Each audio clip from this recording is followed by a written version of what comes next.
This is an aerial view of Alcatraz Island taken in January of 1932. In its heyday, it was the ultimate maximum security prison.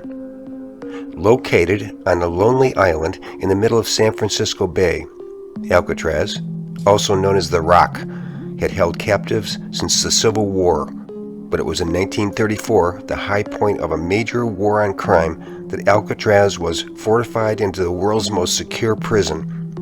Its eventual inmates included dangerous public enemies like Al Capone, criminals who had a history of escape, and the occasional odd character like the infamous Birdman of Alcatraz. In the 1930s, Alcatraz was already a forbidding place. Surrounded by the cold, rough waters of the Pacific Ocean, the redesign included tougher iron bars, a series of strategically positioned guard towers, and strict rules, including a dozen checks a day on all the prisoners. Escape seemed impossible. Despite the odds, from 1934 until the prison was closed in 1963, 36 men tried 14 separate escapes. Nearly all were caught or didn't survive the attempt. The fate of 3 particular inmates, however, remains a mystery to this day. Here's their story. John Englund, Clarence Englund, his brother, and the mastermind of the escape, Frank Morris, were all found missing on June 12, 1962, during the routine early morning bed check. 3 convicts were not in their cells. The mastermind and his 2 accomplices were gone. In their beds were cleverly built dummy heads made of plaster flesh tone paint and real human hair. These dummies that were in the beds apparently had fooled the night guards. The prison went into lockdown and an intensive search began. The FBI was immediately called in and asked to help. Their office in San Francisco set leads for offices nationwide to check for any records on the missing prisoners and on their previous attempt escapes. All of them had made them. They also interviewed relatives of the men and compiled all their information. Boat operators in the bay were asked to look out for debris. Within 2 days, a packet of letters sealed in rubber and related to the men was recovered. Later, some paddle-like pieces of wood and bits of rubber inner tube were found in the water. A homemade life vest was also discovered, washed up in the Cronkite Beach. As the days went by, the FBI, the Coast Guard, Bureau of Prison Authorities, and others began to find more evidence and piece together the ingenious escape plan. They were aided by a 4th plotter who did not make it out of his cell on time and began providing them with information. Here's what they learned.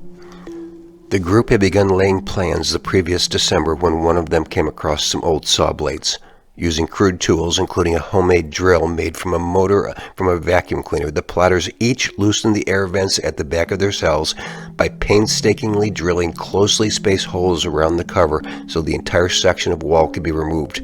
Once through, they hid the holes with whatever they could, a suitcase, a piece of cardboard, etc. Behind the walls was a common unguarded utility corridor. They made their way down this corridor and climbed to the roof of their cell block inside the building, where they set up a secret workshop, there taking turns keeping watch for the guards in the evening before the last count. They used a variety of stolen and donated materials to build and hide what they needed to escape. More than 50 raincoats that they stole or gathered were turned into makeshift life preservers in a 6 by 14 foot rubber raft, the seams carefully stitched together and vulcanized by the hot steam pipes in the prison. The idea came from magazines that were found in the prisoners' cells. They also built wooden paddles and converted a musical instrument into a tool to inflate the raft. At the same time, they were looking for a way out of the building. The ceiling was a good 30 feet high, but using a network of pipes, they climbed up and eventually pried open the ventilator at the top of the shaft that was kept in place.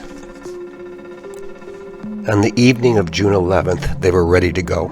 The prison informant, though, did not have his ventilator grill completely removed and was left behind. The 3 others got into the corridor, gathered their gear, climbed up and out through the ventilator, and got on the prison roof. Then they shimmied down the bakery smokestack at the rear of the cell house, climbed over the fence, and snuck to the northeast shore of the island to launch their raft. What happened next remains a mystery. Did they make it across the bay? get to Angel Island and then cross Riggins Strait as planned, or did the wind and waves get the better of them? Plenty of people have gone to great lengths to prove that the men could have survived, but the question remains, did they?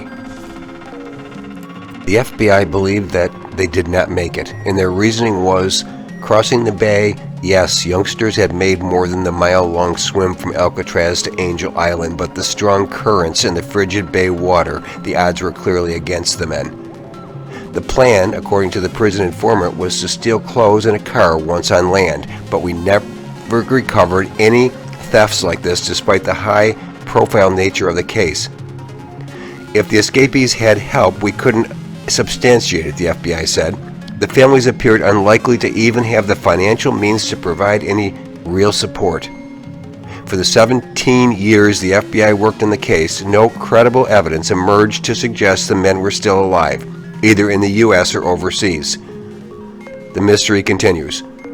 The FBI officially closed the case on December 31, 1979, and turned over responsibility to the U.S. Marshal Service, which continues to investigate in the unlikely event the trio is still alive.